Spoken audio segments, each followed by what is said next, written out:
ನಮಗೆ ಒಳ್ಳೆ ಇನ್ಸ್ಟಿಟ್ಯೂಷನ್ ಕೊರತೆ ಇದೆ ಅನಿಸುತ್ತೆ.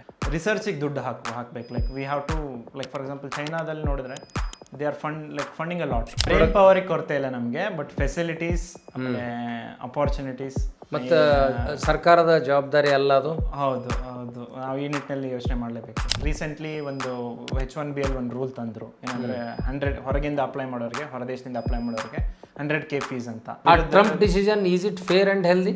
ಐ ಥಿಂಕ್ ಇಟ್ಸ್ ಅನ್ಸೈಂಟಿಫಿಕ್ ಅನ್ಸುತ್ತೆ. ಇವತ್ತು ಅಮೇರಿಕಾ ಇಂಡಿಯಾನ ನೋಡೋ ದೃಷ್ಟಿಕೋನ ಹೇಗಾಗಿದೆ? What they feel about Indian youths and Indian administration or Indian citizens? ನಿಮ್ಮ ಮುಂದಿನ ಜನ್ರೇಷನ್ನು, ನಿಮ್ಮ ಮಕ್ಕಳು ಅಲ್ಲಿ ಕಲ್ಚರ್ ಇಟ್ಕೊಂಡು ಕಲೀಲಿ ಅಂತ ನಿಮ್ಗೆ ಏನಾರು ಅನಿಸ್ತದೆಯಾ, ಅಥವಾ ಬೇಡಪ್ಪ ನಮ್ಮ ದೇಶದಲ್ಲೇ ನಮ್ಮ ಮಕ್ಕಳು ಓದಲಿ ಅಂತ ಅನಿಸ್ತದ? ಡೇಟಿಂಗ್ ಕಲ್ಚರ್ ಎಷ್ಟೊಂದು ಜನಕ್ಕೆ ಇಷ್ಟ ಆಗದೆ ಇರ್ಬೋದು. ಲೈಕ್ ಅವ್ರ ಮಕ್ಕಳು ಅದೇ ಕಲ್ಚರ್ ಇಷ್ಟ ಆಗದೆ ಇರ್ಬೋದು ಅನ್ನೋದಕ್ಕೆ ಆ ಕನ್ಸರ್ವೇಟಿವ್ ಆಟಿಟ್ಯೂಡ್ ಕಾರಣನೋ? Basically it is not good. I think mix of both of course.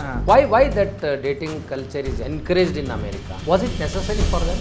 ಈ ಗ್ರೀನ್ ಕಾರ್ಡ್ ಇಲ್ಯೂಷನ್ ಇದೆಯಾ, ಹೋಗಿದೆಯಾ ಅಮೆರಿಕಾದಲ್ಲಿ? ಗ್ರೀನ್ ಕಾರ್ಡ್ ಇಲ್ಯೂಷನ್ ಇರುತ್ತೆ. ಈಗ ಜಾಸ್ತಿ ಗ್ರೀನ್ ಕಾರ್ಡ್ಗೆ ಅಪ್ಲಿಕೆಂಟ್ಸ್ ಎಲ್ಲ ಚೈನಾ ಮತ್ತು ಇಂಡಿಯಾದಿಂದ ಇರೋದು. ಬಹಳ ಜನ ಕ್ಯೂ ಅಲ್ಲಿ ಇದ್ದಾರೆ. ಸೊ ಗ್ರೀನ್ ಕಾರ್ಡ್ ಸಿಗೋದು ಈ ಚೈನಾ ಮತ್ತು ಇಂಡಿಯಾ ಹೊರತುಪಡಿಸಿದ್ರೆ ಬೇರೆ ದೇಶದವರಿಗೆ ಬೇಗ ಸಿಗುತ್ತೆ. ಅಂದ್ರೆ ಅವ್ರದ್ದು ಒಂದು ನೀತಿ ಏನದು, ಈ ಒಂದು ವರ್ಷದಲ್ಲಿ ಇಷ್ಟು ಗ್ರೀನ್ ಕಾರ್ಡ್ ಕೊಡ್ಬೇಕಂತ ಅಷ್ಟೇ ಇರೋದು. ಸೊ ಆ ಒಂದು ನೀತಿ ಪ್ರಕಾರನೇ ಅವರು ಕೊಡ್ತಾ ಬಂದಿದ್ದಾರೆ. ಸೊ ಅದಕ್ಕೆ ಗ್ರೀನ್ ಕಾರ್ಡ್ ಬೇಕಂದ್ರೆ ನಮ್ಮ ಇಂಡಿಯನ್ ಚೈನೀಸ್ ಕಾಯಲೇಬೇಕು. ಅದೇನು ಸಿಕ್ಕರೇನು ಅದು ಮಹಾ ಅಚೀವ್ಮೆಂಟ್ ಅಂತ ಅನ್ನಿಸ್ತದೆಯಾ ನಿಮ್ಮಂಥವ್ರಿಗೆ?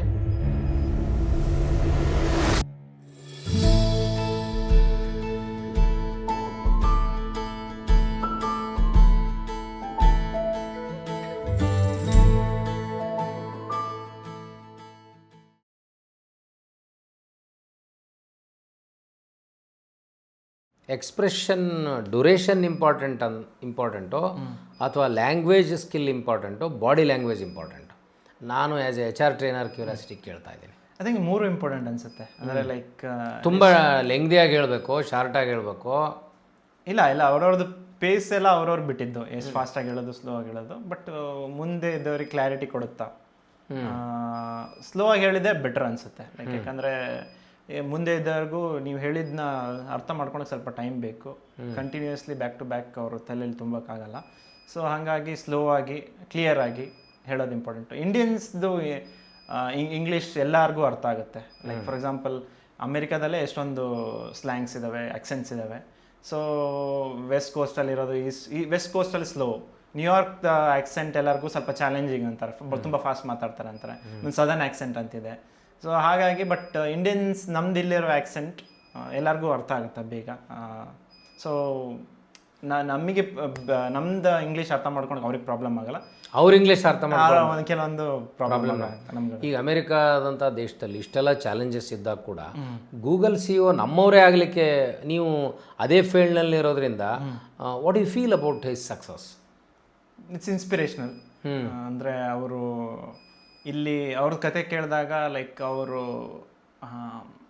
ಇಲ್ಲಿಂದ ಫಸ್ಟ್ ಅವರು ಓದಕ್ಕೆ ಹೋದಾಗ I think he went to do masters in Stanford ಅನಿಸುತ್ತೆ. ಅಲ್ಲಿ ಹೋದಾಗ ಅವರಪ್ಪ ಸೇವ್ ಮಾಡಿರೋದು 1 ವರ್ಷದ salary was his air fare. ಅವ್ರದ್ದು ಫ್ಲೈಟ್ ಚಾರ್ಜ್ ಆಗಿತ್ತು. ಸೊ 1 ವರ್ಷದ ಪೂರ್ತಿ ಸೇವಿಂಗ್ ಅವ್ರದ್ದು ಏರ್ ಫೇರ್ ಆಗಿತ್ತು. ಆಮೇಲೆ ಅವರು ಸ್ಟಾರ್ಟಿಂಗ್ ಅವ್ರಿಗೆ ಫುಲ್ ಕಮ್ಯುನಿಕೇಟ್ ಮಾಡಬೇಕಾದ್ರೆ ಅವ್ರು ಫೋನ್ ಮಾಡ್ತಿದ್ದು, ಎಷ್ಟು ಸ್ಪೆಂಡ್ ಮಾಡ್ತಿದ್ರು, ಎಷ್ಟು ಕಷ್ಟಪಡ್ತಿದ್ರು. ಈಗೆಲ್ಲ ನಮಗೆಲ್ಲ ಕಮ್ಯುನಿಕೇಷನ್ಗೆಲ್ಲ ವಾಟ್ಸಪ್ ಎಲ್ಲ ಲೈಕ್ ವಾಟ್ಸಪ್ ಕಾಲ್ 1 ನಿಮಿಷದಲ್ಲಿ ಮಾಡಿಬಿಡ್ತೀವಿ. ಸೊ ಅವ್ರದ್ದು ಶುರು ಮಾಡಿದ ರೀತಿ ಇಲ್ಲಿ IITಯಲ್ಲಿ ಅವರು ಮೆಟಲರ್ಜಿ ಓದಿ ಅಲ್ಲಿ ಅಂದರೆ ಅವರು ಒಂಥರ ಇದನ್ನೇ ಚೇಂಜ್ ಮಾಡಿದರು, ಫೀಲ್ಡ್ ಚೇಂಜ್ ಮಾಡಿ. ಆಮೇಲೆ ವಾರ್ಟನ್ನಲ್ಲಿ ಅವ್ರು ಮೋಸ್ಟ್ಲಿ ಇದನ್ನು ಮಾಡಿದ್ರು ಅನ್ಸುತ್ತೆ, MBA ಮಾಡಿ. He was passionate. Ultimately was a product developer. ಅವರಿಗೆ ಏನು ಮಾಡ್ತಿದ್ದೀನಿ ಅಂತ ಕ್ಲಾರಿಟಿ ಇತ್ತು. ಸೊ ಈಗ ಗೂಗಲ್ದು ಫ್ಲ್ಯಾಗ್ಶಿಪ್ ಪ್ರಾಡಕ್ಟ್ಸ್ ಏನಂತವಲ್ಲ, Gmail, maps, is a architect of that one. So ಯಾವಾಗಲೂ ಅವ್ರದ್ದು ಟ್ಯಾಲೆಂಟ್ ಇತ್ತು. Because of his communication clarity slowly ಅವರು ಮೇಲೆ ಬಂದು ಆ ಒಂದು ಪೊಸಿಷನಿಗೆ ಬಂದಿದ್ದಾರೆ. ಈ IT ಯಲ್ಲಿ ಇನ್ವೆನ್ಷನ್ ರಿಸರ್ಚ್ ಮುಖ್ಯನೋ, ಈ ಥರ ಟೆಕ್ನಾಲಜಿಕಲ್ ಅಚೀವ್ಮೆಂಟ್ ಮುಖ್ಯ ಅಂತ ನಿಮ್ಗೆ? ಬಿಕಾಸ್ ನೀವು ಹೇಳಿದ್ರಿ ಈಗ ಅವ್ರಿಗೆ ಅದರಲ್ಲಿ ಎಕ್ಸ್ಪರ್ಟೈಸ್ ಇತ್ತು ಅಂತ.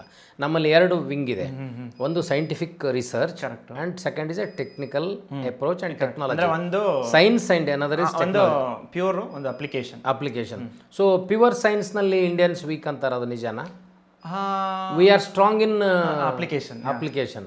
ಅದು ಮೇನ್ಲಿ ನಮಗೆ ಒಳ್ಳೆ ಇನ್ಸ್ಟಿಟ್ಯೂಷನ್ ಕೊರತೆ ಇದೆ ಅನ್ಸುತ್ತೆ ಇಲ್ಲಿ ಇಲ್ಲಿ ಬೇಸಿಕ್ ಆಗಿ. ಬೇಸಿಕ್ ಈಗ ಫಾರ್ ಎಕ್ಸಾಂಪಲ್ ನೀವು IIT ತಗೊಂಡ್ರೆ ಸುಮಾರಷ್ಟು ಅಟ್ಲೀಸ್ಟ್ ನಮ್ಮ ಪಾಪ್ಯುಲೇಷನ್ಗೆ ಅಲ್ಲದೆ ಇದ್ರು ಟಾಪ್ 1%ಗಾರು IIT ಅಪಾರ್ಚುನಿಟೀಸ್ ಇರುತ್ತೆ. ಬಟ್ ಪ್ಯೂರ್ ಸೈನ್ಸಲ್ಲಿ ಆ ಥರ ನನಗೆ ಇಲ್ಲ ಅನ್ಸುತ್ತೆ ಅಪಾರ್ಚುನಿಟೀಸ್.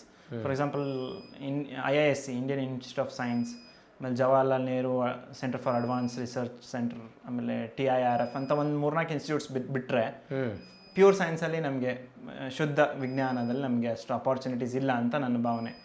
ಸೊ ಹಾಗಾಗಿ ನಾವು ಏನಿದ್ರು ನಮ್ಮದು ಡೆವಲಪ್ಮೆಂಟ್ ಏನಿದ್ರು ಇರೋ ಸೈನ್ಸ್ ಯೂಸ್ ಮಾಡಿಕೊಂಡು ಅದನ್ನ ಅಪ್ಲೈ ಮಾಡೋದ್ರಲ್ಲೇ ನಾವು ಮುಂದಿದ್ದೀವಿ.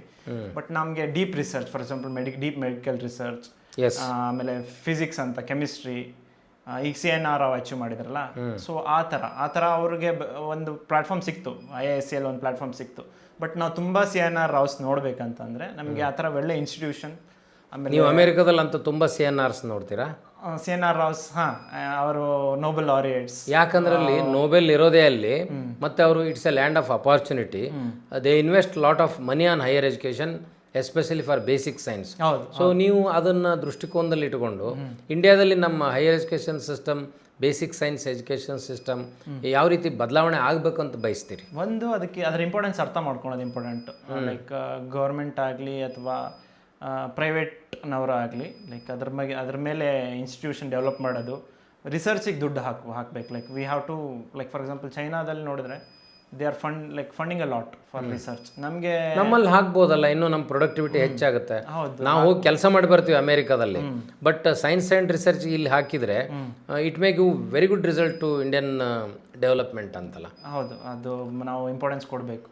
ಈಗ ನೀವು ಚೈನಾದ ಎಕ್ಸಾಂಪಲ್ ಕೊಟ್ರಲ್ಲ, ಅವ್ರು ರಿಯಲಿ ಮಾಡ್ತಾ ಇದ್ದಾರಾ? ಹೌದು, ಅವರು ಬೇಸಿಕ್ ಸೈನ್ಸಲ್ಲಿ ಭಾಳ ಎಂಫಸೈಸ್ ಕೊಡ್ತಿದ್ದಾರೆ. ಜಪಾನ್ ಫಾರ್ ಎಕ್ಸಾಂಪಲ್, ಜಪಾನ್ ಅದಕ್ಕೆ ಅವರಲ್ಲಿ ಒಳ್ಳೊಳ್ಳೆ ಲೈಕ್ ಇನ್ಬಾರ್ನ್ ಕಂಪ್ನೀಸ್ ಅಲ್ಲಲ್ಲೇ ಡೆವಲಪ್ ಆಗ್ತಾ ಇದೆ. ಫಾರ್ ಎಕ್ಸಾಂಪಲ್ ನಾವು ಎಷ್ಟೊಂದು ಈಗ ನಮಗೆ ನಮ್ಮ ದೇಶದಲ್ಲಿ ಒಳ್ಳೆ ಇದು ಏರೋಪ್ಲೇನ್ ಇದು ಇಲ್ಲ, ಲೈಕ್ ಇಂಡಸ್ಟ್ರಿ ಇಲ್ಲ. ಫಾರ್ ಎಕ್ಸಾಂಪಲ್ ನಾವು Boeing, end of the day Boeing ಅಥವಾ ಏರ್ಬಸ್ ಮೇಲೆ ಡಿಪೆಂಡ್ ಆಗಬೇಕು. ನಾವು ಯಾಕೆ ನಮ್ದು ಒಳ್ಳೆ ಮೊಬೈಲ್ ಕಂಪ್ನಿನೂ ಇಲ್ಲ. ಟಾಪ್ ಇವತ್ತು ಐಫೋನ್ ಅಥವಾ ಮೊಬೈಲ್, ಲ್ಯಾಪ್ಟಾಪ್ ಆ ಥರ ನಮ್ಮದೇ ಅಷ್ಟು ಪಾಪ್ಯುಲೇಷನ್ ಇಟ್ಕೊಂಡು ನಮ್ದು ಯಾಕಿಲ್ಲ ಅಂತ ಇಷ್ಟು ಜನ ಟೆಕ್ನಾಲಜಿಸ್ಟ್ ಇಟ್ಕೊಂಡು ನೀವು ಜಗತ್ತಿನ ತುಂಬ ನೀವೇ ಇದ್ದೀರಿ. ಅಮೆರಿಕಾನು ನಿಮ್ಮ ಮೇಲೆ ಡಿಪೆಂಡ್ ಇದೆ.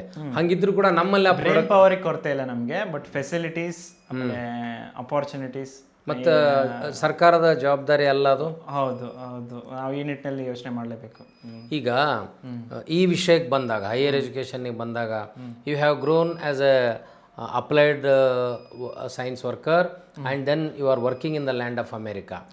ಭಾರತ ದೇಶದಲ್ಲಿ ಈ ಥರ ಅಪಾರ್ಚುನಿಟಿಗಳು ಕೊಟ್ಟರೆ ನಾವಿನ್ನೂ ಬೆಳಿಬೋದಂತ ಏನಾರು ನಿಮ್ಮ ಮನಸ್ಸಿನಲ್ಲಿ ಅನಿಸ್ತದೆಯಾ, ಅಥವಾ ಇರ್ಲಿ ಬಿಡಪ್ಪ ನಾವು ಜಾಣ್ರಿದ್ದೀವಿ ಇಲ್ಲೇ ಇದ್ದು ಕೆಲಸ ಮಾಡೋಣ ಅನ್ನುವಂಥ ಭಾವನೆ ಬರ್ತದ? ಇಂಡಿಯಾದಲ್ಲಿ ಒಳ್ಳೆ ಅಪಾರ್ಚುನಿಟೀಸ್ ಇದೆ. ಲೈಕ್ ಈಗ ಅಂದ್ರೆ ಇಲ್ಲಿ ಭಾರತೀಯ ದೇಶದಲ್ಲೂ ಕೂಡ ಬೇರೆ ಬೇರೆ NRIs ಬಂದಿರೋದ್ರಿಂದ ಆ ವಾತಾವರಣ ಇದೆಯಾ, ಅಥವಾ ಮಲ್ಟಿನ್ಯಾಷನಲ್ ಕಂಪ್ನಿಗಳು ಬಂದಿರೋದ್ರಿಂದ ಇದೆಯಾ, ಇಂಡಿಯಾದಲ್ಲೇ ಆ ಥರ ವಾತಾವರಣ ಕ್ರಿಯೇಟ್ ಆಗಿದೆಯಾ? ಇಂಡಿಯಾದಲ್ಲಿ ಏನಂದರೆ we have a surplus of engineers. ಒಳ್ಳೆ ಪ್ರಾಡಕ್ಟು, ಒಳ್ಳೊಳ್ಳೆ ಕಾಲೇಜಲ್ಲಿ ಫಂಡಮೆಂಟಲ್ ಸ್ಟ್ರಾಂಗ್ ಇರೋ ನಮಗೆ ರಿಸೋರ್ಸಸ್ ಇದೆ. ಸೊ ಎಸ್ಪೆಷಲಿ ಎಲ್ಲ ಆಲ್ ಓವರ್ ಇಂಡಿಯಾ ಲೈಕ್ ಎಲ್ಲ ಒಳ್ಳೆ ಇನ್ಸ್ಟಿಟ್ಯೂಟ್ಸ್ ಇದೆ. ಲೈಕ್ ನೀವು see the number of graduates, engineering graduates, they are quite a lot. So ಹಾಗಾಗಿ ಆ ರಿಸೋರ್ಸ್ನ ಯೂಸ್ ಮಾಡ್ಕೊಳಕ್ಕೆ like other countries are looking to open their companies in India. So ಅದೊಂದು brain ಪವರ್ನ ಯೂಸ್ ಮಾಡ್ಕೊಳಕ್ಕೆ. ಒಂದು ಜನರಲ್ ಪರ್ಸೆಪ್ಷನ್ ಏನಂದ್ರೆ ಚೀಪ್ ಲೇಬರ್, ಲೈಕ್ ಕಂಪ್ಯಾರಿಟಿವ್ಲಿ. ನಾ ಚೀಪ್ ಲೇಬರ್ ಬಗ್ಗೆ ಕೇಳೋನಿದ್ದೆ.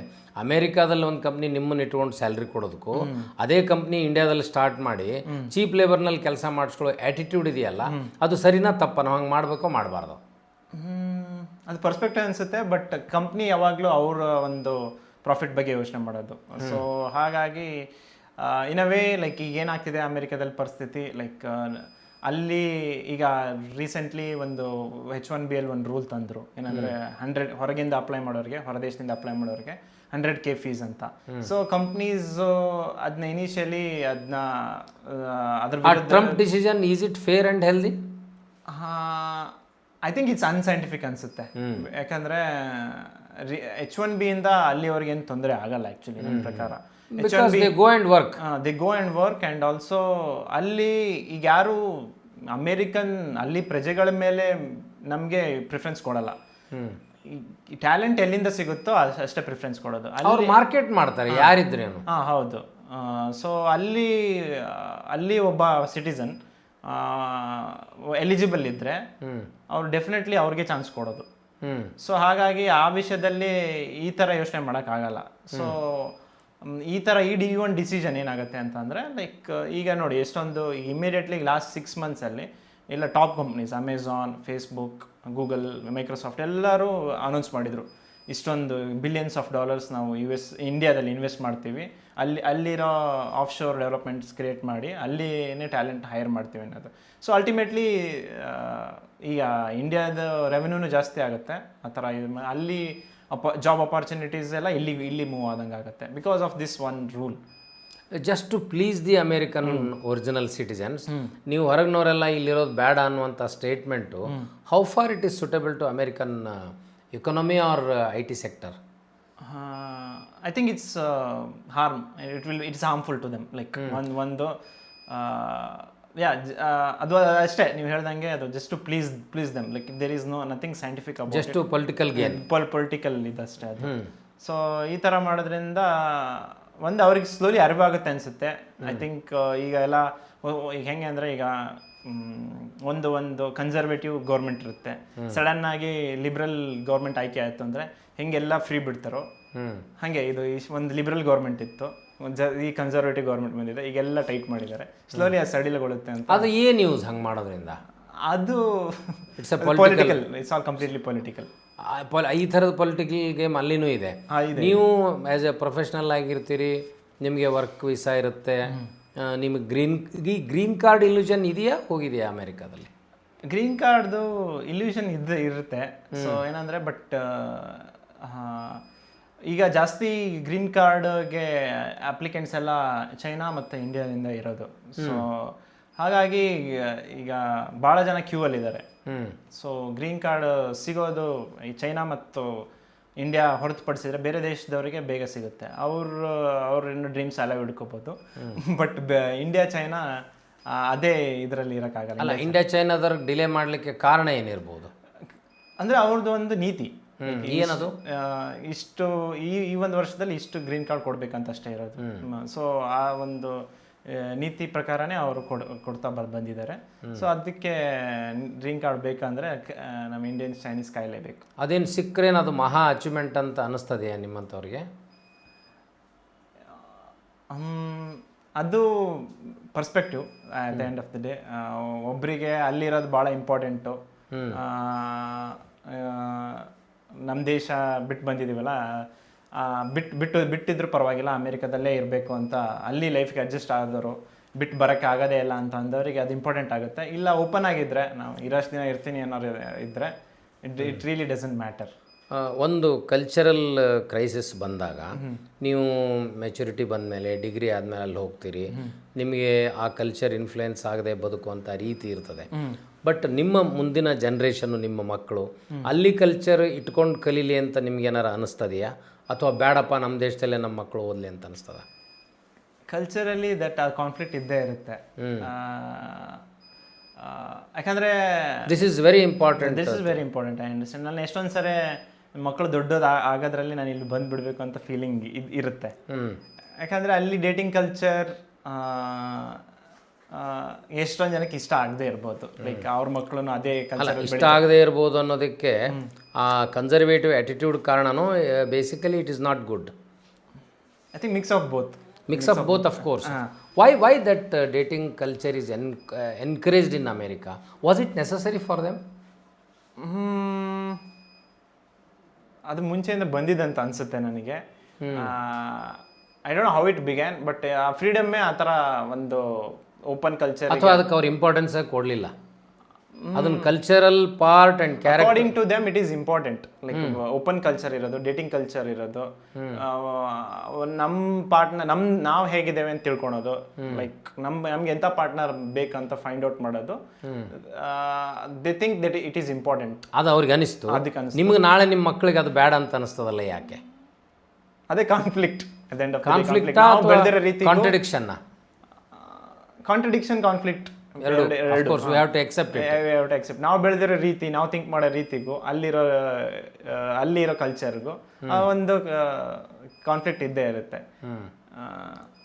ಬಟ್ ಈಗ ಒಂದು ಇಂಡಿಯನ್ ಸ್ಟೂಡೆಂಟ್ಸ್ ಅಥವಾ ಇಂಡಿಯನ್ ಮೈಂಡ್ಸೆಟ್ನಲ್ಲಿ grasping is important or expression is important? Global exposure ಬೇಕಾದಾಗ ನಿಮ್ಮ ಗ್ರಾಸ್ಪಿಂಗ್ ಪವರ್ ಚೆನ್ನಾಗಿರಬೇಕು. ಒಂದು ಯಾವುದಾದ್ರೂ ಒಂದು ಸಬ್ಜೆಕ್ಟನ್ನು ಡೀಪಾಗಿ ಗ್ರಾಸ್ಪ್ ಮಾಡೋದು, ಸ್ಟಡಿ ಮೆಥಡಾಲಜಿ, ಇದರಲ್ಲಿ ಯಾವುದು ಅಲ್ಲಿ ನಿಮ್ಗೆ ಇಂಪಾರ್ಟೆಂಟ್ ಅಂತ ಅನಿಸ್ತದೆ ಅಲ್ಲಿ ನೋಡಿದಾಗ? ಗ್ರಾಸ್ಪಿಂಗ್ ಇದ್ದವರು ಸಕ್ಸಸ್ ಆಗ್ತಾರಾ? ಓನ್ಲಿ ನೀವು ಹೇಳಿದ್ರಿ communication. At the end of the day ಎರಡೂ ಇರಬೇಕು. ಯಾಕಂದ್ರೆ ನೀವು just grasp like a balance. It's like balance. Like ಬರೀ ಗ್ರಾಸ್ ಮಾಡ್ಕೊಂಡಿದ್ರೆ ನಿಂಗೆ ಕರೆಕ್ಟಾಗಿ ಎಕ್ಸ್ಪ್ರೆಸ್ ಮಾಡೋಕ್ಕಾಗದೇ ಇದ್ದರೆ, ರೈಟಿಂಗರ ಆಗಲಿ ಅಥವಾ ನೀವು ಹೇಳೋ ರೀತಿಯಲ್ಲರ ಆಗಲಿ ಇರದೇ ಇದ್ದರೆ ಇಟ್ಸ್ ನೋ ಯೂಸ್. ಅದೇ ರೀತಿ ಗ್ರಾಸ್ಪಿಂಗ್ ಪವರ್ ಇಲ್ಲ ಅಂತಂದ್ರೆ you can't express anything. So ಎರಡೂ ಇಂಪಾರ್ಟೆಂಟ್ ಆಗುತ್ತೆ. ನೀವು ಈಗ ಎಷ್ಟು ವರ್ಷ ಆಯ್ತು ಅಲ್ಲಿದ್ದು? ನಾನು 8 ರಿಂದ 9 ವರ್ಷ ಆಯಿತು. ಸೊ ಅಲ್ಟಿಮೇಟ್ಲಿ ನಿಮಗೆ ಭಾರತದಂಥ ಅನೇಕ ಕಾಂಟ್ರಡಿಕ್ಷನ್ಸ್ ಅದಾವೆ ಇಲ್ಲಿ, ಪೊಲಿಟಿಕಲಿ, IT ಕಂಪ್ನಿಗಳಲ್ಲಿ. ಇಲ್ಲಿ ಬಂದ ಮೇಲೆ ಈ ಮೈಂಡ್ ಸೆಟ್ ಹೊಂಟು ಒಂದು ಕೆಲಸ ಮಾಡ್ಬೋದು ಅನ್ನಿಸ್ತದೆಯಾ? ಕಂಫರ್ಟೇಬಲ್ ಇದ್ರೆ ಅಲ್ಲೇ ಇರಬೇಕು ಅಂತ ಅನ್ನಿಸ್ತದೆಯಾ? ಇಲ್ಲಿ ಬಂದ್ಮೇಲೆ ಮಾಡ್ಬೋದು ಅಂತ ಅನಿಸುತ್ತೆ. ಬಟ್ ಇಲ್ಲಿ ನಿಮಗೆ ಪ್ರೊಫೆಷ್ನಲ್ ಸ್ಯಾಟಿಸ್ಫ್ಯಾಕ್ಷನ್ ಆಗಲಿ, ನೀವು ಹೇಳಿದ ಪ್ರೊಫೆಷ್ನಲ್ ಅಟ್ಮಾಸ್ಫಿಯರ್ ಆಗಲಿ, ಫ್ರೀಡಮ್ ಆಗಲಿ ಇಲ್ಲ ಅಂತ ನಾನು ಕೇಳಿದ್ದೀನಿ. I don't know exactly. ಅಂದರೆ ಒಳ್ಳೊಳ್ಳೆ ಕಂಪ್ನೀಸಲ್ಲಿ ಇದೆ. ಲೈಕ್ ಈಗ ಟಾಪ್ ಕಂಪ್ನೀಸಲ್ಲಿ they still try to maintain the culture, the same atmosphere like America. For example service based companies ಇನ್ನೂ ಆ ಥರ ಅದೇ ಚಾಳಿಯ ಉಳಿಸ್ಕೊಂಡಿರೋ ಕಂಪ್ನೀಸು ಅಥವಾ ಅದೇ ಕಲ್ಚರಲ್ಲಿ ಲೈಕ್ ಅದಕ್ಕೆ ಕಂಪ್ನೀಸಲ್ಲೂ ರ್ಯಾಂಕಿಂಗ್ ಇರುತ್ತೆ. Companies which are known for there good work culture. ಆ ಥರ ಈ ಕಂಪ್ನೀಸಲ್ಲಿ ಇದ್ದರೆ we can still have the same culture here. Like ಇಲ್ಲಿ ನಿಮ್ಮ ವರ್ಕಿಗೆ ಇಂಪಾರ್ಟೆನ್ಸು, ವರ್ಕ್ ಲೈಫ್ ಬ್ಯಾಲೆನ್ಸಿಗೆ ಇಂಪಾರ್ಟೆನ್ಸು, ನಿಮ್ಮ ರೆಕಗ್ನಿಷನ್, ಅಪ್ರಿಸಿಯೇಷನ್ನು, ಅದಕ್ಕೆಲ್ಲ ಇಂಪಾರ್ಟೆನ್ಸು ಕಂಪ್ನೀಸಲ್ಲಿ ಕೊಡ್ತಾರೆ. Like depending on the company culture. ನಾನು ಒಂದು 10 ವರ್ಷಗಳಿಂದ ಅಶೋಕ್ ಕೇಣಿ ಅವರು ಇಂಟರ್ವ್ಯೂ ಮಾಡಿದ್ದೆ. ಅವ್ರು ಏನು ಹೇಳಿದರು ಅಂದರೆ, ನಮ್ಮ ದೇಶದ ಪ್ರತಿಯೊಬ್ಬ ಎಂಜಿನಿಯರಿಂಗ್ ಗ್ರ್ಯಾಜುಯೇಟು ಜಗತ್ತಿನ ಯಾವುದಾದ್ರೂ ರಾಷ್ಟ್ರದಲ್ಲಿ ಕೆಲಸ ಮಾಡಿ ಬಂದರೆ ಅವನಿಗೆ ರಿಯಲ್ ವರ್ಕ್ ಕಲ್ಚರ್ ಬರ್ತದೆ. ಬೇಸಿಕಲಿ ನಾವು ಭಾರತೀಯರು ಮೈಗಳ್ರು ಅಥವಾ ಈ ಏನೋ ಒಂದು ಹೈಪೋಕ್ರೈಟ್ಸ್ ಇರ್ತೀವಿ ಅನ್ನೋ ಮಾತನ್ನು ಹೇಳಿದರು. ಅದು ನಿಮ್ಗೆ ಅಲ್ಲಿ ಹೋಗಿ ಕೆಲಸ ಮಾಡಿದ್ಮೇಲೆ ಇಲ್ಲಿ ಮಕ್ಕಳು ಇಲ್ಲೇ ವಿದ್ಯಾಭ್ಯಾಸ ಮಾಡಿ ಇಲ್ಲಿ ಕಲಿ ಮುಂದೆ ಅವ್ರ ಆ್ಯಟಿಟ್ಯೂಡ್ಗೂ ಅಲ್ಲಿ ಮಾಡೋ ಕೆಲಸ ಮಾಡೋ ಆ್ಯಟಿಟ್ಯೂಡ್ಗೆ ಏನಾರ ಇದು ರೆಲೆವೆಂಟ್ ಅನ್ನಿಸ್ತದೆಯಾ? ಹೌದು. ಇಲ್ಲಿ ಪರ್ಸ್ಪೆಕ್ಟಿವ್ಸ್ ಆಲ್ವೇಸ್ ಅಲ್ಲ, ಪರ್ಸ್ಪೆಕ್ಟಿವ್ ಇದೆ. ಅದೇ ಡಿಪೆಂಡ್ಸ್ ಅಪಾನ್ ಎನ್ವಿರಾನ್ಮೆಂಟ್ ಆಲ್ಸೋ. ಅದೇ 2 ಪರ್ಸ್ಪೆಕ್ಟಿವ್ಸ್. ಇಲ್ಲಿ ಪರ್ಸ್ಪೆಕ್ಟಿವ್, ಅಲ್ಲಿ ಪರ್ಸ್ಪೆಕ್ಟಿವ್ ಅಂತ ನೀವು ಅಲ್ಲಿ ಹಂಗೆ ಇಲ್ಲಿ ಭಾಳ ಆನೆಸ್ಟ್ ಆಗಿರೋಕೆ ಹೋದರೆ ಆಗ ಅದು ಆಫೀಸ್ ಅಟ್ಮಾಸ್ಫಿಯರ್ ಹಂಗಿರಲ್ಲ. ಯಾವನು ಪಾರ್ಶಾಲಿಟಿ ಮಾಡೋದನ್ನ ಪ್ಲೀಸ್ ಮಾಡ್ತಾನೆ ಅವನಿಗೆ ಇಂಪಾರ್ಟೆನ್ಸ್ ಕೊಡೋದು ಇದ್ದಾಗ ನೀವು ಹಾರ್ಡ್ ವರ್ಕ್ ಮಾಡೋದು ಬೇಡ ಅನ್ನಿಸ್ತದೆ. ಕೆಲವೊಂದು of course that challenge you are not faced here. ನೀವು ಇಲ್ಲಿ ಕೆಲಸ ಮಾಡಿಲ್ಲ, ಬಟ್ ಕೇಳಿರ್ತೀರಲ್ಲ. ಆಗ ಅಮೆರಿಕಾದಲ್ಲೇ ಚೆನ್ನಾಗಿತ್ತಲ್ಲಪ್ಪ, ನಂಗೆ ಫ್ರೀಡಮ್ ಇತ್ತು, ಆ ಥರದ ಅಟ್ಮಾಸ್ಫಿಯರ್ ಇರಲಿಲ್ಲ ಅನ್ನುವ ಭಾವನೆ ಇರ್ತದೆ. ಈ ಭಾಳಷ್ಟು ಜನ ಮಕ್ಕಳ ತಲೆಯಲ್ಲಿ ಅದೇ ವಿಚಾರ ಇರ್ತದೆ. ನಾವು ಇಷ್ಟೆಲ್ಲ ಹಾರ್ಡ್ ವರ್ಕ್ ಮಾಡಿ ಚೆನ್ನಾಗಿ ಕೆಲಸ ಮಾಡಿನೂ ಇವ್ರ ಜೊತೆ ಹಿಂಗೆ ಅನಿಸ್ಕೋಬೇಕಲ್ಲ, ಫ್ರೀಡಮ್ ಇಲ್ಲಲ್ಲ ಅಂತ. ಆ ಥರದ ಕಂಪ್ನಿಗಳಿಗೆ ನೀವು ಅಲ್ಲಿ ಎಂಪ್ಲಾಯಿ ಆಗಿ ಆ ದೇಶದ ಶಿಕ್ಷಣವನ್ನು ಪಡೆದು ಏನು ಹೇಳಿಕ್ಕೆ ಬಯಸ್ತೀರಿ ಅಪ್ಕಮಿಂಗ್ ಕಂಪ್ನಿಗಳಿಗೆ, ಸ್ಟಾರ್ಟಪ್ಗಳಿಗೆ? ಅಂದರೆ ಈಗ ವರ್ಕ್ ಕಲ್ಚರ್ ಇಸ್ ಕನ್ಸರ್ನ್. ಯಾರಾದರೂ ಆಗಲಿ ತಮ್ಮ ಕೆಲಸಕ್ಕೆ, ತಾವು ಮಾಡಿರೋ ಕೆಲಸಕ್ಕೆ ಕರೆಕ್ಟ್ ರೆಕಗ್ನಿಷನ್, ಅವ್ರ ಬೆಲೆ ಸಿಗಬೇಕು, ಎಪ್ರಿಸಿಯೇಷನ್ ಸಿಗಬೇಕಂತಲೇ ಇರುತ್ತೆ. ಲೈಕ್ ಎಲ್ಲರಿಗೂ ಆಗಲಿ like appreciation is a basic form of ಒಂದು ರೆಕಗ್ನಿಷನ್. ಸೊ ಹಾಗಾಗಿ ನೀವು ಮಾಡಿರೋ ಕೆಲಸಕ್ಕೆ ಒಂದು ನಾವು ದುಡಿತೀವಿ, ಇದು ಮಾನಿಟ್ರಿಯಿಂದನೇ ಎಲ್ಲನೂ ಬೆಳಕಾಗಲ್ಲ. ಲೈಕ್ ಒಳ್ಳೆ ಸಂಬಂಧಗಳು ಇಂಪಾರ್ಟೆಂಟ್. ನಮ್ಮ ಮ್ಯಾನೇಜರ್ ಜೊತೆಗೆ ನಾವು ಹೇಗೆ ಟ್ರೀಟ್ ಮಾಡ್ತೀವಿ, ಅವ್ರು ನಮ್ಮ ಹೇಗೆ ಟ್ರೀಟ್ ಮಾಡ್ತಾರೆ, ಎಲ್ಲದು ಇಂಪಾರ್ಟೆಂಟ್ ಆಗುತ್ತೆ. ಅಪ್ರಿಸಿಯೇಷನ್ ಇಂಪಾರ್ಟೆಂಟ್ ಆಗುತ್ತೆ. ನಾವು ಮಾಡೋ ಕೆಲಸಕ್ಕೆ ಇಂಪಾರ್ಟೆನ್ಸ್ ಬೇಕಾಗುತ್ತೆ. ಹಾಗಾದರೆ ನಮ್ಮ ಸ್ಯಾಟಿಸ್ಫ್ಯಾಕ್ಷನ್ ಸಿಗುತ್ತೆ, ವರ್ಕ್ ಸ್ಯಾಟಿಸ್ಫ್ಯಾಕ್ಷನ್. ಒಂದು these are all part of work satisfaction ಅಲ್ಲ. ಸೊ ಅದಕ್ಕೆ ಇಂಪಾರ್ಟೆಂಟ್ ಆಗುತ್ತೆ. ಸೊ ಇನ್ನು ಯಾವುದೇ ಒಂದು, ಫಾರ್ ಎಕ್ಸಾಂಪಲ್ ನಾನು ಮ್ಯಾನೇಜರ್ಸಿಗೆ ಏನು ಹೇಳೋದಂತಂದರೆ, at the end of the day client ಅಷ್ಟೇ ಇಂಪಾರ್ಟೆಂಟ್ ಅಲ್ಲ, ನಮಗೆ ಎಂಪ್ಲಾಯಿ ಕೂಡ ಇಂಪಾರ್ಟೆಂಟ್. ಬರೀ ಡೆಲಿವರೇಬಲ್ಸ್ ಅಥವಾ ಡೆಲಿವರಿ ಟೈಮ್ ಬಂತು, ಡೆಡ್ಲೈನ್ ಬಂತು ಅಂತ ಎಂಪ್ಲಾಯ್ ಅದೆಲ್ಲ ಇರುತ್ತೆ. That's part of it. Like employee like pressure ಹಾಕೋದು. But they have to try to they need to understand the employees also, like ಅವ್ರದ್ದು ಏನಿದೆ ಸಿಚುವೇಶನ್ ಹೇಗಿದೆ, ಏನು ಟ್ಯಾಲೆಂಟ್ ಇದೆ, ಯಾರಿಗೂ ಏನು ಕೊಟ್ಟರೆ ಕೆಲಸ ಮಾಡ್ತಾರೆ, ಎಷ್ಟು ಮ್ಯಾನೇಜರ್ಸ್ ಎಷ್ಟು ಪ್ರೊಯಾಕ್ಟಿವ್ ಆಗಿರ್ತಾರೆ, ಎಷ್ಟು ತಮ್ಮ ಟೀಮ್ನ ಅರ್ಥ ಮಾಡ್ಕೊಂಡಿರ್ತಾರೆ, ಹೇಗೆ ಮ್ಯಾನೇಜ್ ಮಾಡ್ತಾರೆ ಅನ್ನೋದು ಇಂಪಾರ್ಟೆಂಟ್ ಆಗುತ್ತೆ. So team culture needs to improve here. ಈ ಪ್ರೊಫೆಷ್ನಲ್ ಹೈರಾರ್ಕಿಯಲ್ಲಿ ಅಪ್ರಿಸಿಯೇಟ್ ಮಾಡಲಿಕ್ಕೆ, ತಪ್ಪಾದರೆ ಸಾರಿ ಆ್ಯಂಡ್ ಥ್ಯಾಂಕ್ಸ್ ಹೇಳಲಿಕ್ಕೆ there is no any hesitation. But ಇಂಡಿಯಾದಲ್ಲಿ ಈ ಹೈರಾರ್ಕಿ ಮತ್ತು ಪ್ರೋಟೋಕಾಲ್ ವಿಷಯ ಬಂದಾಗ ಸಾರಿ ಮತ್ತು ಥ್ಯಾಂಕ್ಸ್ ಹೇಳಲಿಕ್ಕೆ ರಿಸರ್ವೇಷನ್ ಇರಲಿಕ್ಕೆ ಏನು ಕಾರಣ ಇರ್ಬೋದು? ಆ್ಯಕ್ಚುಲಿ ಹೆಂಗೆ ನೋಡಿದರೆ ಐ ಟಿ ಕಲ್ಚರಲ್ಲಿ ಆ ಥರ ಕಡಿಮೆನೇ ಇರೋದು, but still it needs to work. Like especially ಇಂಡಿಯಾದಲ್ಲಿ ನಾವೆಲ್ಲ ಎಷ್ಟೇ ಸೀನಿಯರ್ ಆದ್ರೂ ನಮ್ಮ ಮ್ಯಾನೇಜರ್ಸ್ನ ಅವ್ರ ಹೆಸರಿಟ್ಟೆ ಕಲಿಯೋದು. ಬಿಕಾಸ್ ಎಲ್ಲರೂ ಒಂದು ಫಾರ್ ಎಕ್ಸಾಂಪಲ್ ಮಿಸ್ಟರ್ ವಿಶ್ವನಾಥ್ ಈ ಥರ ಮ್ಯಾನೇಜರ್ಗೆ ಅವ್ರ ಹೆಸರು ಇಟ್ಕೊಂಡು ಸರ್ ಇಲ್ಲ, sir sir culture is like slavery attitude. ಅದು ಆ ಥರ ಯಾರು ಮನಸ್ಸಲ್ಲಿ ಬರಬಾರ್ದು. But sir has come from Europe and America, but it is retained in India, it is not there in America. So what is this irony? ನೀವೇ manager ಆಗಿದ್ರಿ ಅಂದರೆ mister Vishwanath ಅಂದರೆ you may not tolerate, you feel that he has not respected me. ನನಗೆ ಆ ಥರ ಒಂದು ಅನುಭವ ಆಯಿತು. ನಾನು ಅಮೇರಿಕಾದಲ್ಲಿ ಕೆಲಸ ಮಾಡೋರ ಜೊತೆ ಕಮ್ಯುನಿಕೇಟ್ ಮಾಡ್ತಾ ಇದ್ದೆ. He was quite junior to me, but ಅವ್ರು ಮಾತಾಡೋ ಮುಂದೆ ಮಿಸ್ಟರ್ ಸಿದ್ದು ಅಂತಿದ್ರು. ನಾನು ಇಷ್ಟು ಸೀನಿಯರ್ ಇದ್ದೀನಿ, ಲೆಕ್ಚರ್ ಇದ್ದೀನಿ, ನನಗೆ ಯಾಕೆ ಇವನು ಮಿಸ್ಟರ್ ಸಿದ್ದು ಅಂತಾನೇನು ಅಂತ ಫೀಲಿಂಗ್ ಬರ್ತಿತ್ತು. Later I came to know that it's American culture, corporate culture. But ಅದನ್ನು ಡೈಜೆಸ್ಟ್ ಮಾಡ್ಕೊಳ್ಳೋಂಥ ಸಿಸ್ಟಮ್ ಇನ್ಎವಿಟಬಲ್. ಅದು ಕಾರ್ಪೊರೇಟ್ ಕಲ್ಚರ್ ಅಂದರೆ ನೀವು ಬಾಸಿಗೆ ನೀವು ಹೆಸರು ಕರಿಬೋದು. ನಾನೆಲ್ಲ ಹಾಗೆ ಕರೆಯೋದು. ಅವ್ರ ಹೆಸರಿಂದಾನೆ I don't think it's issue. Like corporate culture ಅಂದರೆ ನಮ್ಮ ದೇಶದಲ್ಲಿ ಹಂಗೆ ಮಾತಾಡಿದ್ರೆ ದೊಡ್ಡವ್ರ ಬಗ್ಗೆ ಇವ್ರಿಗೆ ಗೌರವನೇ ಇಲ್ಲ, ಉನ್ನತ ಹುದ್ದೆಯಲ್ಲಿರೋರ ಬಗ್ಗೆ I think it's there in India still. ಈಗ ನಮ್ಮ ಯೂನಿವರ್ಸಿಟಿಗಳಲ್ಲಿ ವೈಸ್ ಚಾನ್ಸಲರ್ಸ್ ಇರ್ತಾರೆ, ಪ್ರೊಫೆಸರ್ಗಳಿರ್ತಾರೆ, HODಗಳಿರ್ತಾರೆ. That becomes a issue. ಸರಿಯಾಗಿ ನಿಮ್ಮ ಕಮ್ಯುನಿಕೇಷನ್ ಸ್ಕಿಲ್ನಲ್ಲಿ if sir is missing, they feel something they are losing. So ಈ ಥರದಲ್ಲಿ ಏನು ಅನ್ನಿಸ್ತದೆ ನಿಮ್ಗಲ್ಲಿ? ಎಜುಕೇಷನಲ್ ಇನ್ಸ್ಟಿಟ್ಯೂಷನ್ ಸೆಟಪ್ ಅಲ್ಲಿ ಮೋಸ್ಟ್ಲಿ ಅದು ಇನ್ನೂ ಬಂದಿಲ್ಲ ಅನ್ಸುತ್ತೆ. ಬಟ್ ಕಾರ್ಪೊರೇಟ್ ಕಲ್ಚರಲ್ಲಿ ಬಂದಿದೆ. ನೀವು ಅಲ್ಲಿ ಎಜುಕೇಷನ್ ಇನ್ಸ್ಟಿಟ್ಯೂಟ್ನಲ್ಲಿ ನೋಡಿದ್ರಲ್ಲ, ಅಲ್ಲೇ ಹೈರಾರ್ಕಿ ಪ್ರೋಟೋಕಾಲ್ ಇತ್ತು ಅಮಾಂಗ್ ಪ್ರೊಫೆಸರ್ಸ್? ಪ್ರೊಫೆಸರ್ ಅಂತ ಹೇಳಬೇಕಿತ್ತು. ಪ್ರೊಫೆಸರ್ ಅಂತ ಹೇಳಬೇಕಿತ್ತು. ಸರ್ ಇಲ್ಲ, ಪ್ರೊಫೆಸರ್ ಅವ್ರ ಹೆಸರು. ಓಕೆ. ಸೊ ಈ ಒಂದು ಇಡೀ ನಾನ್ ಕಲ್ಚರಲ್ ಕ್ರೈಸಿಸ್ ಎಲ್ಲ ಮಾತಾಡಿದ ಮೇಲೆ ಕೂಡ ಇವತ್ತು ಅಮೇರಿಕಾ ಇಂಡಿಯಾನ ನೋಡೋ ದೃಷ್ಟಿಕೋನ ಹೇಗಾಗಿದೆ? What they feel about Indian youths and Indian administration or Indian citizens? ಏನು ಮಾತಾಡ್ತಾರೆ ಅವ್ರು ನಮ್ಮ ಬಗ್ಗೆ ಈಗ? ಬೇಸಿಕಲಿ ಇಂಡಿಯನ್ಸ್ ಅವ್ರ ಇದ್ರ ಬಗ್ಗೆ, ಟ್ಯಾಲೆಂಟ್ ಬಗ್ಗೆ ಅವ್ರಿಗೇನು ಕ್ವಶನ್ ಇಲ್ಲ. They are talented people, they are hard working people. Majority of the opinion is positive only, like as far as just Indians is concerned. Politically it may differ, like ನೀವು ಕೇಳ್ತಿರೋದು ಸಿಟಿಸನ್ಸಿಗೂ ಎರಡು both totally there opinion about Indian political system, Indian citizens, ಮತ್ತು ನಾವು competent ಅಂತ ಅನ್ಸಿದೀವ ಅಥವಾ ಇನ್ನೂ ನಾವು ಭಾಳ ಬ್ಯಾಕ್ವರ್ಡ್ ಅಂತ ಅನ್ಸಿದೀವ? ಈ ಅಪ್ರೋಚ್ ಎಲ್ಲ ಚೇಂಜ್ ಆಗ್ತಾ ಇದೆಯಾ ಹೆಂಗೆ ಅವ್ರ ಧೋರಣೆಯಲ್ಲಿ? ಒಂದು ಕಾಲಕ್ಕೆ ಅವ್ರಿಗೇನೋ ಏನೋ ಅಸಡ್ಡೆ ಇತ್ತು ನಮ್ಮ ಬಗ್ಗೆ. ಕರೆಕ್ಟ್. ಒಂದು ಕಾಲದಲ್ಲಿ ಇಂಡಿಯನ್ಸ್ ಅಂತಂದರೆ ಲೈಕ್ ಸ್ನೇಕ್ ಚಾರ್ಮರ್ಸ್, ಯಾಕಂದರೆ ಲೈಕ್ ಆ ಥರ ಇತ್ತು. ಬಟ್ ಡೆಫಿನೆಟ್ಲಿ ಆ ಒಂದು ಥರ್ಡ್ ವರ್ಲ್ಡ್ ಕಂಟ್ರಿ ಅಂತ ಇತ್ತು. ಆ ಒಂದು ಒಪಿನಿಯನ್ ಚೇಂಜ್ ಆಗಿದೆ. ಇಂಡಿಯನ್ಸ್ ಅಂದರೆ ಲೈಕ್ ಯಾಕಂದರೆ ಒಳ್ಳೆ ಉನ್ನತ ಹುದ್ದೆಯಲ್ಲಿದ್ದಾರೆ. ನಾಸಾ ಅಲ್ಲಿ ಎಷ್ಟೊಂದು ಜನ ಸೈಂಟಿಸ್ಟ್ ಇದ್ದಾರೆ. ಡಾಕ್ಟರ್ಸ್ ಕಾಂಟ್ರಿಬ್ಯೂಷನ್ ಭಾಳ ಇದೆ. ಇಲ್ಲಿಂದ ಹೋಗಿ ಅಲ್ಲಿ ಎಷ್ಟು ಟ್ರೀಟ್ ಮಾಡ್ತಿದ್ದಾರೆ, ಅಲ್ಲಿ ಸಿಟಿಸನ್ಸ್ನ ಹೇಗೆ ಹ್ಯಾಂಡಲ್ ಮಾಡ್ತಿದ್ದಾರೆ, ಡಾಕ್ಟರ್ಸ್ ಪೇಷಂಟ್ಸ್ನ ಹೇಗೆ ಹ್ಯಾಂಡಲ್ ಮಾಡ್ತಿದ್ದಾರೆ ಅನ್ನೋದು ಭಾಳ ರೆಸ್ಪೆಕ್ಟ್ ಇದೆ ಇದರಲ್ಲಿ.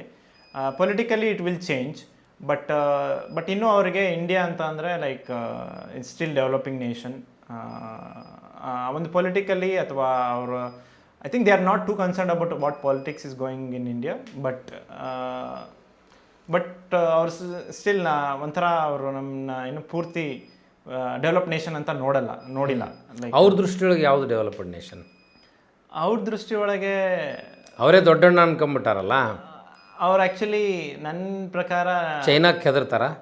ಹಾಂ, ಚೈನಾ ಜಪಾನ್ ಅವ್ರಿಗೆ ಇದು ಇದೆ, ಥ್ರೆಟ್ ಇದೆ.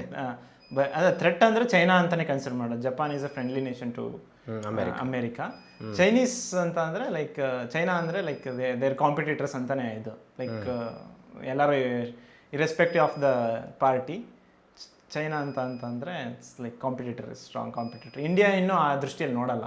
ಒಂದು ನಿಮ್ಮ ಇಡೀ ಮಾತಿನ ಜರ್ನಿಯನ್ನು ನೋಡಿದಾಗ professionally you are very successful and articulate ಅಂತ ಅನ್ನಿಸ್ತು. ಹಾಗೆ ಪ್ರತಿಯೊಬ್ಬ ಮನುಷ್ಯನಿಗೂ ಪರ್ಸ್ನಲ್ ಲೈಫ್ನಲ್ಲಿ ಪ್ಯಾಷನ್ ಅಂತಿರುತ್ತೆ.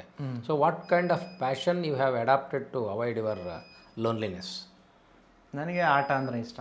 ಸೊ ಆಟ ನೋಡ್ತೀನಿ, ಆಟ ಆಡ್ತೀನಿ, ಎಲ್ಲ ಆಟನೂ ಆಡಿದ್ದೀನಿ. ಲೈಕ್ ಅಂದರೆ ಫಿಸಿಕಲ್ ಗೇಮ್, ಲೈಕ್ ವರ್ಚುವಲ್ ಆ ಥರ ಮನೇಲಿ ಕೂತ್ಕೊಂಡು ಆಟ ಆಡೋದಲ್ಲ. ನನಗೆ go to play ground, I go to play. Like friends ಇರ್ತಿದ್ರು, ಫ್ರೆಂಡ್ಸ್ ಜೊತೆ ಕ್ರಿಕೆಟ್ ಆಡೋದು, ವಾಲಿಬಾಲ್, ಬಾಸ್ಕೆಟ್ಬಾಲ್. ಲೋನ್ಲಿನೆಸ್ ಬ್ರೇಕ್ ಮಾಡೋಕ್ಕೆ ನಾನು ಬಾಸ್ಕೆಟ್ಬಾಲ್ ಆಡೋಕ್ಕೆ ಶುರು ಮಾಡಿದ್ದು. ಅಲ್ಲಿ ಕಲ್ಚರ್ ನನಗೆ ಇಷ್ಟ ಆಯಿತು, ಓಪನ್ ಕಲ್ಚರ್. ಲೈಕ್ ಇದರಲ್ಲಿ ಕೆಲವೊಂದು ಎಲ್ಲದೂ ನೆಗೆಟಿವ್ ಆಗಿ ಹೇಳೋಕ್ಕಾಗಲ್ಲ. ಸೊ ಯಾರಾದರೂ ಹೋಗಿ ಹೇಗೆ ವೆಲ್ಕಮಿಂಗ್ ಇದ್ದಾರೆ, they just see how well you can play. Like 90% they won't judge you on your skin color or something. ಇದೆ ಎಲ್ಲ ಥರನೂ ಇನ್ಸಿಡೆಂಟ್ ಆಗುತ್ತೆ, ರೇಸಿಸಮ್ ಆಗುತ್ತೆ, but they were open, they supported me. So ಈ attachment of male and female and friendship ಏನಿದೆ ಅಲ್ಲಿ ಅಂದರೆ ಹುಡುಗ ಹುಡುಗಿಯರ ಸಂಬಂಧದ ವಿಷಯವಾಗಿ ನೀವು ಒಂದು ವೇಳೆ ರಿಸರ್ವ್ ಇದ್ರಿ, ಆ ಥರ ಆ್ಯಟಿಟ್ಯೂಡ್ ಇರಲಿಲ್ಲ ಅಂದರೆ ನಮ್ಮಲ್ಲಿ ಆಗೋ ಥರ ಕ್ಲಾಶಸ್ಸು, ಅಫೇರ್ಸು, ಈ ಇತ್ಯಾದಿ ಕನ್ಫ್ಯೂಷನ್ ಇದೆಲ್ಲ, ಎಮೋಷ್ನಲ್ ಕನ್ಫ್ಯೂಷನ್, ಅದು ಅಲ್ಲಿ ಭಾಳ ಕಡಿಮೆ ಅಂತ ಕೇಳಿದ್ದೀನಿ. Is it true? I think they move on quickly ಅಂತ ಅನ್ಸುತ್ತೆ. Attachment, they are not suffering too much. Think so. Like dating culture ಇರೋದ್ರಿಂದ ಬೇಗ ಅಟ್ಯಾಚ್ಮೆಂಟ್, ಬೇಗ ಡಿಟ್ಯಾಚ್ಮೆಂಟ್ ಆಗುತ್ತೆ.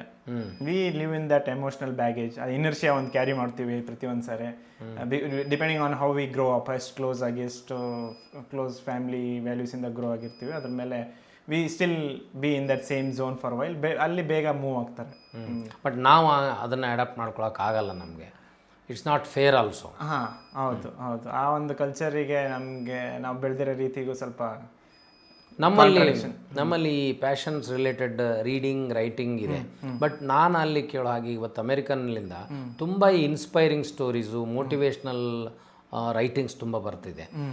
ಹಾಗಾದರೆ ಫಿಕ್ಷನ್ ಆ್ಯಂಡ್ ಕ್ರಿಯೇಟಿವಿಟಿಗೆ ಅಲ್ಲಿ ಏನು ಸ್ಪೇಸೇ ಇಲ್ಲ ಈಗ? ಇಲ್ಲ, ಲೈಕ್ ಅಲ್ಲಿ they are more interested in other things. Like ಅಂದರೆ ಲೈಕ್ ಅಲ್ಲಿ ಸೈನ್ಸ್, ಮ್ಯಾಥಮೆಟಿಕ್ಸ್ಗಿಂತ ಈ ಹಾಲಿವುಡ್ ಇರಲಿ, ಕ್ರಿಯೇಟಿವಿಟಿ ಇಂಪಾರ್ಟೆನ್ಸ್ ಕೊಡ್ತಾರೆ. ಎಷ್ಟೊಂದು ಜನ ಆರ್ಟ್ಸ್, ಪೊಲಿಟಿಕ್ಸ್ ಎಲ್ಲ ಥರ ಬೇರೆ ಬೇರೆ ಫೀಲ್ಡ್ಸಲ್ಲೆಲ್ಲ ಓದ್ತಾರೆ. They are passionate. Music, they are passionate about music, sports, literature, arts ಎಲ್ಲದರಲ್ಲೂ ಇಂಟ್ರೆಸ್ಟಿಂದ ಮಾಡ್ತಾರೆ. How they treat about Indian music, Indian culture, Indian art? Is there any appreciation on that? ಹಾಂ, ಒಂಥರ ಅಪ್ರಿಸಿಯೇಷನ್ ಇದೆ, ಸ್ಟೀರಿಯೋಟೈಪು ಇದೆ. ಏನಂತಂದರೆ ಬಾಲಿವುಡ್ ಮೂವೀಸ್, ಲೈಕ್ ಅವ್ರಿಗೆ ಅಷ್ಟು ಇಲ್ಲಿ ನಮ್ಮದು ಎಷ್ಟು ವಿವಿಧ, ಲೈಕ್ ಅಂದರೆ ಡೈವರ್ಸ್ ಇದೆ ನಮ್ಮದು. ಲೈಕ್ ನಮ್ಮ ಸೌತ್ ಇಂಡಿಯನ್ ಮೂವೀಸ್ನಲ್ಲಿ ಹೀರೋಯಿಸಮ್, ಹಾಂ, ಲೈಕ್ ಇಲ್ಲೇ ಎಷ್ಟೊಂದು ಇಂಡಸ್ಟ್ರಿ ಇದೆ, but they just consider it as Indian movies. ಹಾಂ, ಇದೆ ಮ್ಯೂಸಿಕ್ಕು, ಕ್ಲಾಸಿಕಲ್. ಈಗ ಸ್ಪಿರಿಚುವಲ್ ಸೆಂಟರ್ಗಳು ಅಮೆರಿಕಾದಲ್ಲಿ ಭಾಳ ತಲೆ ಎತ್ತಲಿಕ್ಕೆ, ಅಲ್ಲಿ ಸ್ಟ್ರೆಸ್ಫುಲ್ ಅಟ್ಮಾಸ್ಫಿಯರ್ ಕಾರಣ ಇರ್ಬೋದಾ, ಏನಿರ್ಬೋದು? ಹೌದು, ಅಂದರೆ ಒಂದು purpose of life when like ಏನಂದರೆ ಕಮ್ಯುನಿಟಿ ಲಿವಿಂಗ್ ಸ್ವಲ್ಪ ಕಡಿಮೆ. ಯುರೋಪಿಯನ್ ಕಂಟ್ರೀಸಿಗೆ ಕಡಿಮೆ ಮಾಡಿದರೆ ಅಮೆರಿಕಾದಲ್ಲಿ ಕಮ್ಯುನಿಟಿ ಲಿವಿಂಗ್ ಭಾಳ ಸ್ಪೇಸ್, ಪರ್ಸ್ನಲ್ ಅಂತ ಅಂದ್ಕೊಂಡು community living has become like importance ಕಡಿಮೆ ಆಗಿದೆ. ಸೊ ಹಾಗಾಗಿ they go to loneliness and sometimes to depression. ಹಂಗೆ ನೋಡಿದ್ರೆ ಸೂಸೈಡ್ ರೇಟ್ಸ್ ಜಾಸ್ತಿ ಇದೆ ಅಲ್ಲಿ. ಸೊ ಹಾಗಾಗಿ ಈ ಒಂದು ಪರ್ಪಸ್, ಒಬ್ಬರೇ ಇದ್ರೂ ಒಂದು ಪರ್ಪಸ್ ಇದ್ರ ಸಲುವಾಗಿ ಸ್ಪಿರಿಚುವಾಲಿಟಿ, ಯೋಗ ಬಗ್ಗೆ ಭಾಳ ಗೌರವ ಇದೆ. ಇಂಡಿಯನ್ಸ್ ಅಂತಂದರೆ ಯೋಗ, ಮೆಡಿಟೇಷನ್ ಅದ್ರ ಬಗ್ಗೆ ಗೌರವ ಇದೆ, ನಿಜ ಗೌರವ ಇದೆ. ನೀವು ಇಂಡಿಯನ್ಸ್ ಆಗಿ ಆ ಇನ್ಹರೆಂಟ್ ಕ್ವಾಲಿಟೀಸ್ ಏನಾದರೂ ಯೋಗ, meditation, spiritualism and this Lingayat ವಚನ ಕಲ್ಚರ್ ಇದೇನಾದರೂ ಕ್ಯಾರಿ ಮಾಡಿದ್ದೀರಾ ಇಲ್ಲಿಂದ ಹೋಗ್ಬೇಕಾದಾಗ? ತಕ್ಕ ಮಟ್ಟಿಗೆ ಮಾಡಿದ್ದೀನಿ ಅಂತ ಅನಿಸುತ್ತೆ. ಬಟ್ ಇನ್ನೂ ಏಜ್ ಆದಂಗೆ ಇನ್ನೂ ಅಳವಡಿಸ್ಕೋಬೋದು ಅಂತ ನನ್ನ ಭಾವನೆ. ನಿಮಗೆ ಅಕಾರ್ಡಿಂಗ್ ಟು ಯು ಅಲ್ಲಿದ್ದು ಕೆಲಸ ಮಾಡ್ಬೇಕು ಅನ್ನೋದಿದೆಯೋ ಅಥವಾ ಇಂಡಿಯಾಕ್ಕೆ ಬಂದು ಇಲ್ಲಿ ಸೈನ್ಸ್ ಆ್ಯಂಡ್ ಟೆಕ್ನಾಲಜಿಗೆ ಏನಾರು ಕಾಂಟ್ರಿಬ್ಯೂಟ್ ಮಾಡ್ಬೇಕು ಅನ್ನೋದು ಫೀಲಿಂಗ್ ಇದೆಯಾ? ಇನ್ನು ಫ್ಯೂ ಇಯರ್ಸ್ ಅಲ್ಲೇ ಕಾಂಟ್ರಿಬ್ಯೂಟ್ ಮಾಡಿ ಇಲ್ಲಿ ಬರಬೇಕಂತಿದೆ ನನಗೆ. ಇಲ್ಲಿ ಬಂದು ಅಲ್ಲಿ ಕಲ್ತಿರೋದನ್ನ ಅಡಾಪ್ಟ್ ಮಾಡೋದಾಗಲಿ, ಇಂಪ್ಲಿಮೆಂಟ್ ಮಾಡೋದಾಗಲಿ, ಕಾಂಟ್ರಿಬ್ಯೂಟ್ ಮಾಡೋದಾಗಲಿ ಅಂತ ಇದೆ. ಸೊ ನೀವು ಈ ಥರ ಹ್ಯೂಮನ್ ರಿಲೇಷನ್ಶಿಪ್ಪು, ಫ್ಯಾಮಿಲಿ ರಿಲೇಷನ್ಶಿಪ್ಗೆ ಯಾವ ಥರ ಕಾಂಟ್ಯಾಕ್ಟ್ ಮತ್ತು ಕಮ್ಯುನಿಕೇಷನನ್ನು ಇಟ್ಕೊಳ್ಳಿಕ್ಕೆ ಬಯಸ್ತೀರಿ? ನಾನು ಫ್ಯಾಮಿಲಿ ವ್ಯಾಲ್ಯೂಸ್ ಫ್ಯಾಮಿಲಿ ಮೆಂಬರ್ಸ್ ಜೊತೆ ಕ್ಲೋಸ್ ಆಗಿದ್ದೀನಿ. ಕಮ್ಯುನಿಕೇಟ್ ಮಾಡೋದು, ರೆಗ್ಯುಲರಾಗಿ ಫೋನ್ ಕಾಲಲ್ಲಿ ಟಚ್ಚಲ್ಲಿರೋದು, ನೆನಪಾದಾಗೆಲ್ಲ ಫೋನ್ ಮಾಡೋದು, ಆ ಥರ ಎಲ್ಲ ಮಾಡ್ತಾ ಇರ್ತೀನಿ. ಸೊ ಎಲ್ಲರ ಜೊತೆ ಈವನ್ ಫ್ರೆಂಡ್ಸ್ ಜೊತೆ ಎಲ್ಲ ಅಲ್ಲಿರೋದ್ರಿಂದ ಎಲ್ಲರ ಜೊತೆಗೂ ಮೀಟ್ ಆಗೋ ಕಷ್ಟ. ಸೊ ಹಾಗಾಗಿ ವರ್ಚುವಲ್ ಆಗಿ ಕಮ್ಯುನಿಕೇಟ್ ಮಾಡ್ತಾ ಇರ್ತೀನಿ. ಇನ್ನೊಂದು, ಈಗ ಅಮೆರಿಕಾದಲ್ಲಿ ಕನ್ನಡ ಸಂಘಗಳು, ಭಾರತೀಯರು ಇದೆಲ್ಲ ಟ್ರೆಂಡ್ ಜಾಸ್ತಿ ಆಗಿದೆ. ಅದು ಹೇಗೆ ಕೆಲಸ ಮಾಡ್ತಾ ಇದೆ? ಅವ್ರು ಒಳ್ಳೆ ಕೆಲಸ ಮಾಡ್ತಿದ್ದಾರೆ ಅಂತ ನನ್ನ ಭಾವನೆ. ಅಂದರೆ ನಮ್ಮ ಕಲ್ಚರ್ ಅಥವಾ ನಮ್ಮ ಭಾಷೆ ಅಲ್ಲಿ ಪ್ರೀತಿ ಇರೋರು ಅಥವಾ ಉಳಿಸ್ಕೋಬೇಕಂತ ಇರೋರು, ಒಟ್ಟು ಒಂದು ಕಮ್ಯುನಿಟಿ ಫೀಲಿಂಗ್ ಬರೋಕ್ಕೆ ನಮ್ಮವರು, ನಮ್ಮ ಜನ ಅಥವಾ ಅಂತ ಇರೋಕ್ಕೆ ಅವು ಒಳ್ಳೆ ಎಲ್ಲ ಸಿಟಿ. ನಮ್ಮಲ್ಲೆಲ್ಲ ವೆಸ್ಟರ್ನ್ ಕಲ್ಚರ್ ಬಂದು ಅದು ನಾಶ ಆಗಿ ಸೆಲ್ಫ್ ಸೆಂಟರ್ಡು ಫ್ಯಾಮಿಲಿ ಲೈಫು ಕಳ್ಕೊಳ್ತಾ ಇದೀವಲ್ಲ, ಇದಕ್ಕೆ ಏನು ಅನ್ನಿಸ್ತದೆ? ವಿಪರ್ಯಾಸ ಅನ್ಸುತ್ತೆ. ಯಾಕಂದ್ರೆ ನಿಜವಾಗ್ಲೂ ಎಷ್ಟೊಂದು ಸರಿ ನಮ್ಗೆ ಇಲ್ಲಿದ್ದಾಗ ಅದ್ರ ಇಂಪಾರ್ಟೆನ್ಸ್ ಗೊತ್ತಾಗಲ್ಲ. ನಾವು ನಮ್ಮ ಭಾಷೆ ಕೇಳದೇ ಇದ್ದಾಗ ಅದು ಮಿಸ್ ಮಾಡ್ಕೊಂತೀವಿ. ಸೊ ಹಾಗಾಗಿ ನಾವು ಎಷ್ಟು ದೂರ ಆದ್ರೂ ಹುಡ್ಕೊಂಡು ಹೋಗ್ತೀವಿ. ಅವಾಗ ನಿಮ್ಗೆ ಅಲ್ಲಿ ನಮ್ಮ ದೇಶದ ಭಾಷೆ, ನಮ್ಮ ದೇಶದ ಅನ್ನ, ನಮ್ಮ ದೇಶದ ಸಂಸ್ಕೃತಿ ಇಟ್ ಬಿಕಮ್ಸ್ ಮೋರ್ ವ್ಯಾಲ್ಯೂ. ಹೌದು, ಒಂದು ಮೂವಿ ನೋಡಕ್ಕೆ ಎಷ್ಟೊಂದು ಮೈಲ್ಸ್ ಗಂಟ್ಲೆ ಡ್ರೈವ್ ಮಾಡಿ ಹೋಗಿ ನೋಡಿ. ನೀವು ಹಂಗೆ ಇತ್ತೀಚೆಗೆ ಖುಷಿಪಟ್ಟು ನೋಡಿದ ಮೂವಿ ಯಾವುದು? ನಾನು ಕಾಂತಾರ ನೋಡಿದೆ ಲಾಸ್ಟ್. ಅದಾದ್ಮೇಲೆ ಯಾವುದು ಸಿಕ್ಕಿಲ್ಲ ಅಪರ್ಚುನಿಟಿ. ಬಟ್ ಕಾಂತಾರನೇ ನೋಡಿದೆ, ಇಷ್ಟಪಟ್ಟು ನೋಡಿದ್ದೆ last. Su from So. Su from So, ಅದರಿಂದ ಸೂ ಫ್ರಮ್ ಸೋ ನೋಡಿದ್ದೆ. ಈಗ ನೀವು ಇಷ್ಟೊಂದು ಬ್ಯುಸಿ ಶೆಡ್ಯೂಲ್ನಲ್ಲಿ ವಚನ ಟಿ ವಿ ಜೊತೆ ಬಂದು ನಮ್ಗೆ ಅನೇಕ ಅನುಮಾನಗಳು, ಪ್ರಶ್ನೆಗಳು ನಮ್ಮ ಕಲ್ಚರ್ಗೆ ಸಂಬಂಧಪಟ್ಟಂತೆ, ಶಿಕ್ಷಣ ವ್ಯವಸ್ಥೆಗೆ ಸಂಬಂಧಪಟ್ಟಂತೆ ಇತ್ತು. ಅವಳಿಗೆ ಭಾಳ ಬೆಳಕು ಚೆಲ್ಲುವಂಥ ಮಾತುಗಳನ್ನ ಆಡಿದ್ರಿ. ಅದಕ್ಕಾಗಿ ನಾನು ವಚನ ಟಿ ವಿ ಪರವಾಗಿ ನಿಮಗೆ ಕೃತಜ್ಞತೆಗಳನ್ನ ಸಲ್ಲಿಸ್ತೇನೆ. Thank you. ನಿಮಗೆ ಈ ಥರದ ಮಾತುಕತೆ, ಕಮ್ಯುನಿಕೇಷನ್ ಎಲ್ಲ ನಿಮ್ಗೇನು ಅನ್ನಿಸ್ತು? ನನಗೆ ತುಂಬ ಖುಷಿ ಕೊಡ್ತು ಮಾತಾಡಿದ್ದು, ಹಂಚ್ಕೊಂಡಿದ್ದು. ನಾವು ತಲೆ ತುಂಬ ವಿಷಯ ತುಂಬ್ಕೊಂಡಿರ್ತೀವಿ, ಅದನ್ನೊಂದು ಹೇಳ್ಕೊಂಡಾಗ ಯಾರು ನೀವೇ ಹೇಳಿದ್ರಿ ಕಮ್ಯುನಿಕೇಷನ್ ಸ್ಕಿಲ್ ಅಂತ. ಸೊ ಕಮ್ಯುನಿಕೇಷನ್ ಸ್ಕಿಲ್ಗೆ ಈ ಥರದ ಪಾಡ್ಕಾಸ್ಟ್ನಲ್ಲಿ ಒಂದು ನಮಗೆ ಚಾಲೆಂಜ್ ಬರ್ತದೆ. ಸೊ ಈ ಚಾಲೆಂಜನ್ನು ಪರ್ಫಾರ್ಮ್ ಮಾಡೋದು ಯಾವ ಥರದ ಫೀಲಿಂಗನ್ನು ಕೊಡ್ತು? ಇಲ್ಲಿ ಹೇಳೋರು ಇಂಪಾರ್ಟೆಂಟು, ಪ್ರಶ್ನೆ ಕೇಳೋರು ಇಂಪಾರ್ಟೆಂಟು? ಇಬ್ಬರು ಇಂಪಾರ್ಟೆಂಟ್ ಆಗ್ತಾರೆ. ಆಮೇಲೆ ನೀವು ತುಂಬ ಕಂಫರ್ಟೇಬಲ್ ಆಗಿ ಮಾಡಿದ್ರಿ. ನನಗೆ ಸ್ವಲ್ಪ ನರ್ವಸ್ನೆಸ್ ಇತ್ತು, ಬಟ್ ನೀವು ಕೇಳಿದ ಪ್ರಶ್ನೆಗಳು ಅಥವಾ ಮರು ಪ್ರಶ್ನೆಗಳು ಕೇಳಿ ಕಂಫರ್ಟೇಬಲ್ ಆಗಿ ಮಾಡಿದ್ದೀರಿ. Thank you. Thank you.